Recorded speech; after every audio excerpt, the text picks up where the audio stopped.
Hello. आज हम BSc part 3 के थर्ड पेपर ऑप्टिमाइजेशन टेक्निक में सिंप्लेक्स मेथड पढ़ रहे थे और आज हम सिंप्लेक्स मेथड के अंदर टू फेस मेथड से कैसे हम इक्वेशन को सॉल्व करते हैं, ऑप्टिमल टेस्ट कैसे आता है हमारा, वो हमने लास्ट उसमें बिग एम मेथड से किया था। अब हम आज टू फेस मेथड से इसको किस तरह ऑप्टिमल सॉल्यूशन निकालते हैं वो सॉल्व करेंगे। टू फेस मेथड के अंदर दो फेस के अंदर हम इसका मेथड करते हैं। एक पहले कंप्लीट होता है, उसके बाद ही दूसरा मेथड शुरू होता है। अगर वो अप टू द मार्क होता है तो मतलब सेकंड मेथड अप्लाई करने की जरूरत है या नहीं, तो ये हम देखेंगे कि सबसे पहले फर्स्ट फेस में हम उसको कैसे सॉल्व करते हैं और उसको यूज करते हुए सेकंड मेथड को कैसे अप्लाई करते हैं। तो इसमें हम वही स्टैंडर्ड जो हमारी एलपीपी की जो प्रॉब्लम दी है उसको हम स्टैंडर्ड इक्वेशन में कन्वर्ट करते हैं बाय एडिंग स्लैक और सरप्लस और artificial variables applicable when artificial variables were introduced in the LPP. This methods contain two phases. In this phase, first phase, we convert LPP in the standard LP form and add the necessary artificial variable. Artificial variable हम कहाँ add करते हैं? जहाँ की हमारी greater than वाला constant होता है। जो हमारी इक्वेशंस होती हैं, इनइक्वलिटीज होती हैं, उसमें ग्रेटर का साइन अगर होता है तो जो हम है उसमें सरप्लस वेरिएबल ऐड करते हैं जिसमें कि हम उसको माइनस करते हैं। तो प्लस आइडेंटिटी मैट्रिक्स लाने के लिए, प्लस साइन लाने के लिए हम उसमें आर्टिफिशियल वेरिएबल ऐड करते हैं।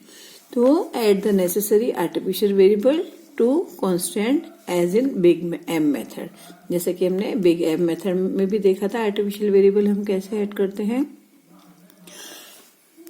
To serve an initial to receive to secure an initial basic feasible solution. लेकिन बिग एम मेथड में और इसमें टू फेस मेथड में के फर्स्ट फेस के अंदर डिफरेंस ये आ जाता है कि हम आर्टिफिशियल वेरिएबल तक तो ठीक है। बिग एम मेथड में हम क्या करते हैं कि जो कॉस्ट लेते हैं ऑब्जेक्टिव फंक्शन के अंदर, जो हम कॉस्ट लेते हैं वो हम एम लेते हैं आर्टिफिशियल वेरिएबल की, जो कि बहुत बड़ी प्राइस होती है, बहुत बड़ी लार्ज नंबर होता है।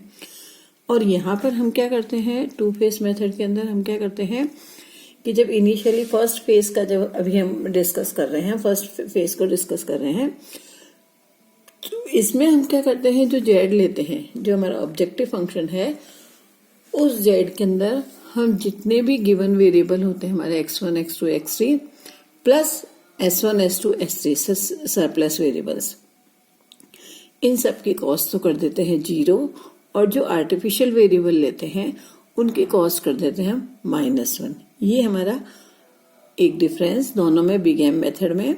जैसा कि आर्टिफिशियल वेरिएबल ऐड करने तक का तो ठीक है, लेकिन जो फिर हम z की वैल्यू निकालते हैं उसमें हम क्या करते हैं कि x1 x2 x3 की भी जो कॉस्ट होती है उसको एज इट इज रखते हैं, s1 s2 की भी जो 1 और 0 रखते हैं, और आर्टिफिशियल वेरिएबल की हम m रखते हैं। लेकिन यहाँ पर हम क्या करते हैं सारे x की सारे s की तो कॉस्ट 0 रखते हैं और आर्टिफिशियल वेरिएबल की कॉस्ट -1 रखते हैं। तो जो हमारा ऑब्जेक्टिव फंक्शन बन जाता है वो ये बन जाता है z star is equal to -a1 -a2 -a3 up to an, जितने भी हम आर्टिफिशियल वेरिएबल ऐड करते हैं उसके according, by assigning -1 cost to each artificial variable ai and 0 cost to all other variables. Now max z subject to the constants of the original problem using the simplex algorithm. At this stage we have following cases.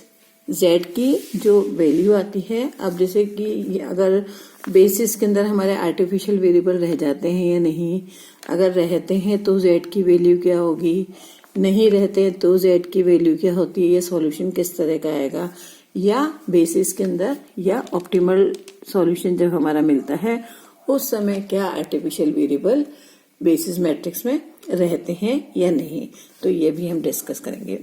तो if max z is less than 0 आता है, अगर negative आता है and at least one artificial variable appear in the optimal solution. Optimality जब आती है हमारी, ऑप्टिमल बेसिस जो होता है उसमें अगर आर्टिफिशियल वेरिएबल आता है, in this case the given LPP will not have any feasible solution. अगर फर्स्ट फेज का जब हम सॉल्यूशन निकाल रहे हैं मैक्स जेड ये रखकर, बाकी वही सिंप्लेक्स टेबल बनाकर कोफिशिएंट मैट्रिक्स बना के, जब हम मैक्स जेड की ऑप्टिमल स्टेज जब हमारी आ जाती है और डेल्टा जेज जो हमारे ग्रेटर देन और इक्वल टू 0 आ जाते हैं, तो उस समय जो बेसिस मैट्रिक्स में वेरिएबल होते हैं उनसे हम ये कैलकुलेट करते हैं और हम ये देखते हैं कि अगर वो नेगेटिव आते हैं, मैक्स जेड नेगेटिव आता है और कोई ना कोई artificial variable, at least one artificial variable उस बेसिस में होता है, तो हम सेकंड फेज को नहीं करते हैं, हम ये मान लेते हैं कि इसका फिजिबल सॉल्यूशन नहीं है, तो यही हम खत्म कर देते हैं। And if max Z equal to 0 आता है and no artificial variable appear in the optimal basis, then in that case basic feasible solution is obtained and will move to phase second. Third में है कि अगर max Z जो है हमारा 0 है and at least one artificial variable appear in the optimal basis at 0 level, then a feasible solution to the auxiliary LPP is also a feasible solution to the given LPP. By setting all artificial variables to 0, and in order to find basic feasible solution, we remove all artificial variable from the basis. इसके बाद आता है हमारा phase 2। तो हमने phase 1 में क्या किया कि हमारे आर्टिफिशियल वेरिएबल को -1 कॉस्ट दी, बाकी सारे वेरिएबल्स को हमने 0 कॉस्ट दी और फिर वही सिंप्लेक्स वाला काम किया जब तक हमारा डेल्टा जे ग्रेटर देन और इक्वल टू 0 नहीं आया। और उसमें फिर ये 2 केस हमने डिस्कस किए कि मैक्स जेड लेस देन 0 है या इक्वल टू 0 है। लेस देन 0 है तो उसमें आर्टिफिशियल वेरिएबल है या नहीं, इक्वल टू 0 है तो आर्टिफिशियल वेरिएबल है तो क्या होगा और नहीं है तो क्या होगा। तो अब अगर आर्टिफिशियल वेरिएबल यहाँ पर जो हमने देखा कि मैक्स जेड इक्वल टू 0 है और artificial variable, no artificial variable appear in the optimal basis. अब हम सेकंड पे मूव कर रहे हैं। तो फेज सेकंड में हम क्या करेंगे, we shall take the basic feasible solution found at the end of phase first. ये भी हम क्वेश्चन से भी सॉल्व करेंगे, क्वेश्चन करके भी इसको हम अभी सॉल्व करेंगे। We shall take the basic feasible solution found at the end of the phase first as the starting basic feasible solution. मतलब जो हमारी कोफिशिएंट मैट्रिक्स यहाँ से फेज सेकंड से हमें मिली थी लास्ट में, जहाँ की ऑप्टिमल सॉल्यूशन हमें मिला है, वो कोफिशिएंट मैट्रिक्स हम इसमें यूज में लेंगे, लेकिन उसका जेड चेंज होगा। तो अभी हम ये एक क्वेश्चन लेके इसको अच्छे से एक्सप्लेन करते हैं। तो यहाँ हमारा आ गया solve by 2 phase method. Minimum Z दे रखा है तो सबसे पहले हम इसको मैक्सिमम जेड में कन्वर्ट करेंगे। दूसरा, यहाँ ग्रेटर देन की है प्रॉब्लम, तो इसमें हम कुछ माइनस करेंगे और माइनस चूंकि हम करेंगे तो हमें आइडेंटिटी मैट्रिक्स नहीं मिलेगी, इसलिए हम इनमें आर्टिफिशियल वेरिएबल भी ऐड करेंगे। उसके पहले हम देखेंगे कि यहाँ ये जो है हमारा बी ये पॉजिटिव है यानी, तो ये हमारा पॉजिटिव है। इसमें अब हम क्या करेंगे, सबसे पहले मिनिमम को मैक्सिमम की प्रॉब्लम बना ली, उसके बाद x1 x2 की कॉस्ट हमने 0 कर ली, फिर यहाँ जो हम सरप्लस वेरिएबल ले रहे हैं उसकी कॉस्ट भी हम 0 करेंगे और जो सरप्लस वेरिएबल के कारण हमको आर्टिफिशियल वेरिएबल लेने पड़ेंगे उनकी कॉस्ट हम यहाँ -1 करेंगे।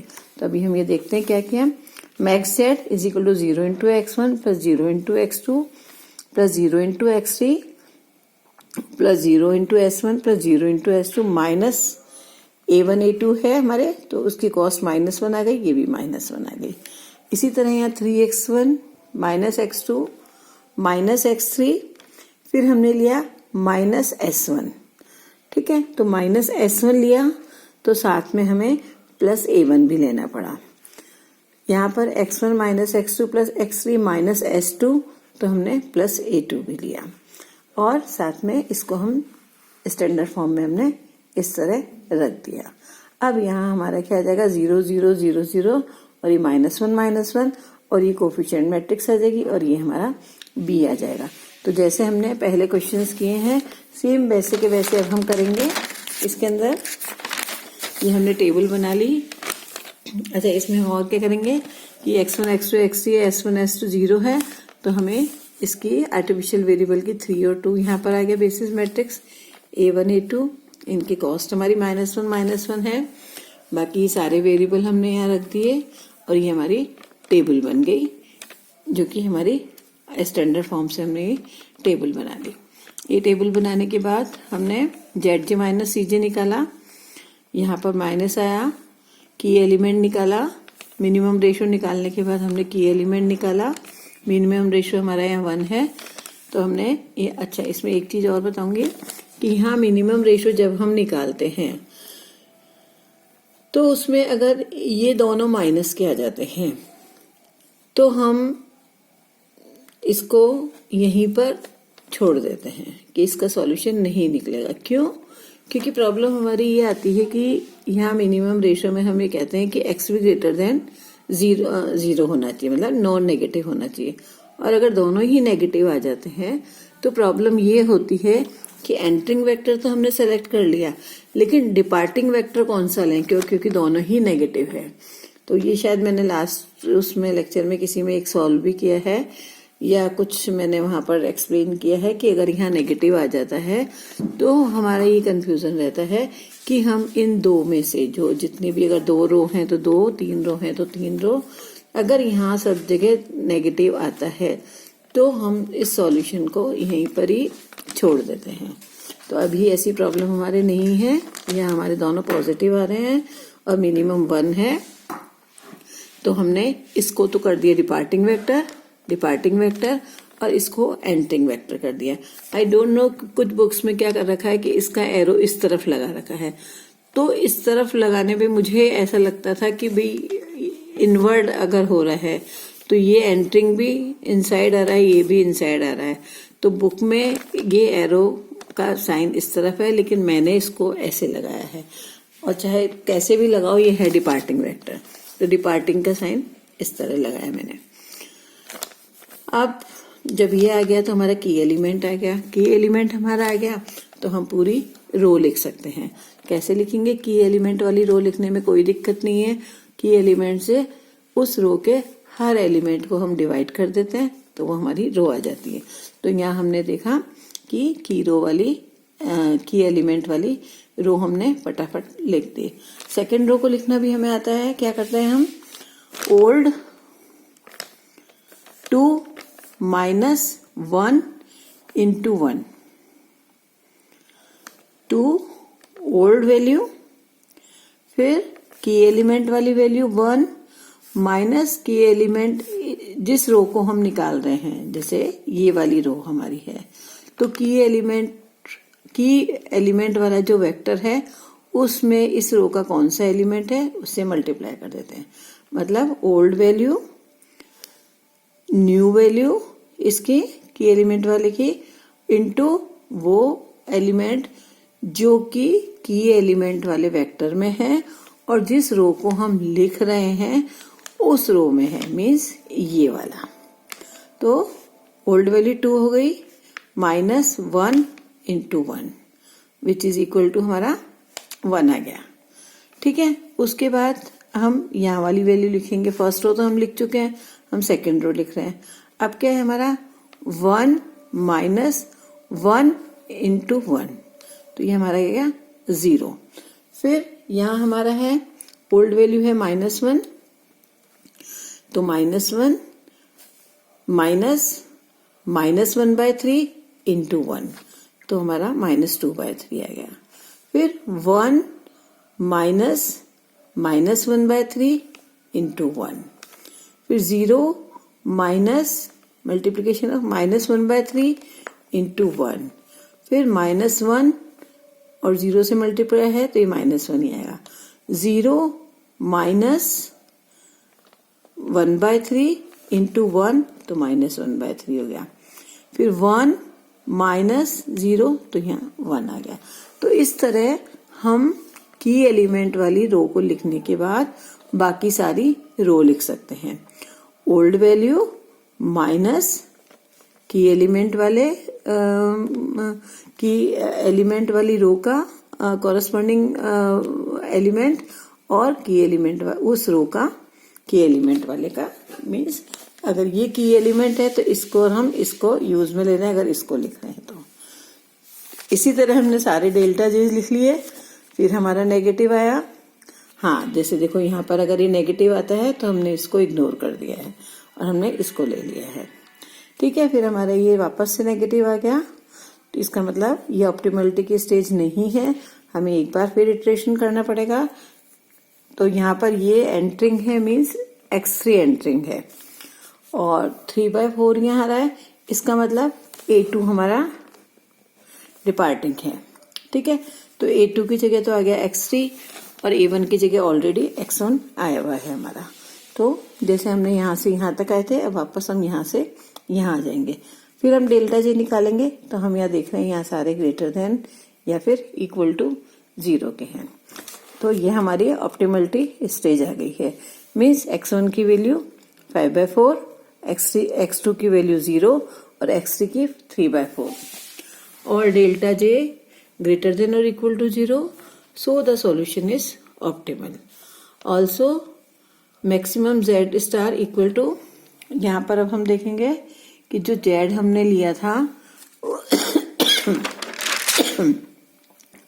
उसमें हमारे -a1 -a2 था, हमने कॉस्ट ये ली थी -a1 -a2, तो इनकी कॉस्ट 0 आ गई है और यहाँ 0 इंटू x1 है तो मैक्सिमम z 0 आ गया and no artificial variable appear in the basis. तो ये हमारा सॉल्यूशन आ गया इस स्टेज के ऊपर। तो आर्टिफिशियल वेरिएबल नहीं है और ये 0 है, इसका मतलब हम फेज 2 में भी जाएंगे। अब फेज 2 में जाने के लिए हम क्या करेंगे, अब हम इसको स्टार्टिंग बेसिक फिजिबल सॉल्यूशन मानेंगे। तो यहाँ हमारे क्या आ रहा है x1 और x3, तो हमने यहाँ ले लिया x1 और x3।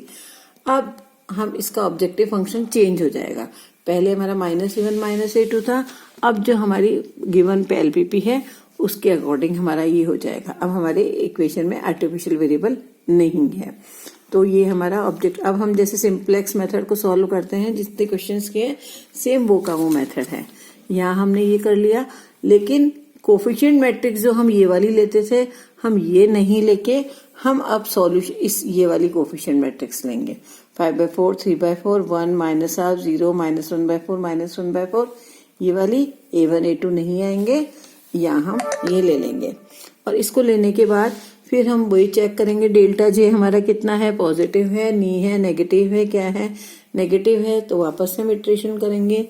यहाँ हम देख रहे हैं सारे डेल्टा जे ग्रेटर देन और इक्वल टू 0 हैं, thus यहाँ हमारा ऑप्टिमल सॉल्यूशन आ गया है। और ऑप्टिमल सॉल्यूशन में हमें x1 = 5/4 मिल गया है, x2 0 और x3 = 3/4। तो minimum z = -z* = 75/8। Thank you.